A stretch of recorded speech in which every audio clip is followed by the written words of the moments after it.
ഇന്ന് മാർച്ച് 14, അതായത് 3-ാം മാസം 14-ാം തീയതി. 3-1-4 ആ 3 കഴിഞ്ഞിട്ടൊരു പോയിന്റ് ഇട്ട് കൊടുത്താലോ? 3.14. എന്താണ് 3.14? മാത്തമാറ്റിക്സിൽ പൈയുടെ വാല്യൂ ആണ് അല്ലേ. 3.14നെ നമ്മൾ പൈ എന്ന് പറഞ്ഞിട്ടാണ് വിളിക്കുന്നത്.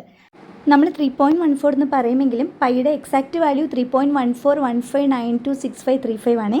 പൈയുടെ വാല്യൂ ആയ 3.14നെ 3-ാം മാസം 14-ാം തീയതി എന്ന് കൺസിഡർ ചെയ്തുകൊണ്ട് എല്ലാ വർഷവും മാർച്ച് 14-ാം തീയതി പൈ ദിനമായിട്ട് ആഘോഷിക്കുന്നു. അമേരിക്കൻ ഐക്യരാഷ്ട്രങ്ങളാണ് ആദ്യമായിട്ട് ഇങ്ങനെ ഒരു ഒബ്സർവേഷൻ നടത്തുന്നത്. 3rd month 14th എന്ന് പറഞ്ഞ ഡേറ്റ് 3.14 പൈ ആയിട്ട് കണക്ട് ചെയ്തിട്ടൊരു പൈ ഡേ ആയിട്ട് ആഘോഷിച്ചത്.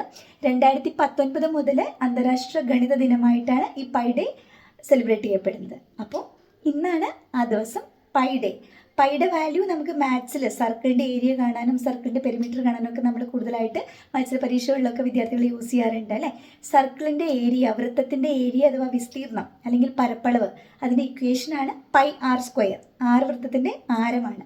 അങ്ങനെയാണെങ്കിൽ വൃത്തത്തിൻ്റെ ചുറ്റളവ് അഥവാ പെരിമീറ്റർ കാണാനുള്ള ഇക്വേഷൻ ഏതാണെന്ന് കമൻറ്റ് ചെയ്യാമോ?